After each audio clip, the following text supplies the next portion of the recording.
But here you saw a game where in many ways, it might have been the most important one of the day, because Jacksonville right now firmly sits in contention for not just the AFC South, like they'll win the AFC South probably, but the number one overall seed in the AFC, which you mentioned in the offseason, by the way, Ziggy, that they might be able to pull that off. On the other hand, Houston, they go from potentially being in contention for the 1 seed and leading the South to being on the outside looking in of the AFC playoff race. So even though both these teams look like absolute contenders in the AFC, you see it's so tight there right now that losing for Houston puts them out. We can start real quickly for Jacksonville, looking ahead at their schedule, and we always say we don't like to do this, but it's kind of fun to look ahead. They got Cincinnati, Cleveland, Baltimore, the Buccaneers, Panthers, and Titans. You know, everything outside of the Ravens there, they'll probably be favored to win those games. Now, I think Kansas City will still find a way to get that 1 seed, but if Jacksonville's able to get the 1, then you have to say, whether or not you think they're that good or not, if you're the 1 seed and it all goes through you, to me, this game made the Jaguars, again, in contention for the Super Bowl. Whereas if they were a wild card, I think they get knocked out early. But right now, man, if you're a Jaguars fan, what a huge win.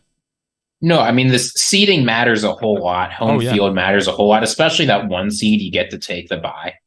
And here's the thing about this Jaguars team. I think they live and die by which Trevor Lawrence they get.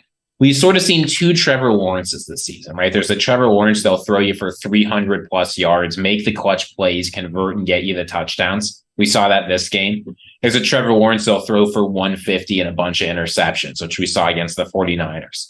And it's not entirely his fault, right? I'm not saying that it's all on him, but when Trevor Lawrence is locked in, this Jaguars team is good and they're ready to compete.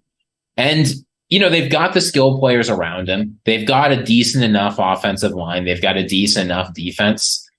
How Trevor Lawrence plays is going to decide the future of this team. If he plays like a superstar, which he did today, you're right, 1 seed playoff run is in contention. If it doesn't, they're going to be yet another AFC South winner that doesn't do anything in the playoffs. Well, Zach's philosophy on the Jaguars is... Well, go ahead. You can say it, Zach. Throw yourself on. My philosophy on the Jaguars is if Calvin Ridley gets shut down, then they will not win that game. And we've seen it. Or I was talking with Paul. Basically any game, right? Yeah, any game you could shut down Calvin Ridley, that the team becomes inept. I don't know what it is, but they just become inept. So Zach and I were playing in fantasy today, and Zach has Calvin Ridley. And I look over at halftime, 0 targets, 0 receptions, nothing. Complete donut for Calvin. And then as I'm watching this literally one drive, it's like 65 yards, a touchdown, and a 2-point conversion. I looked up to Zach. I said, I think he just had a 17-point drive, which you rarely ever see that in fantasy football. But when Calvin Ridley's cooking, Christian Kirk made a couple of fantastic catches.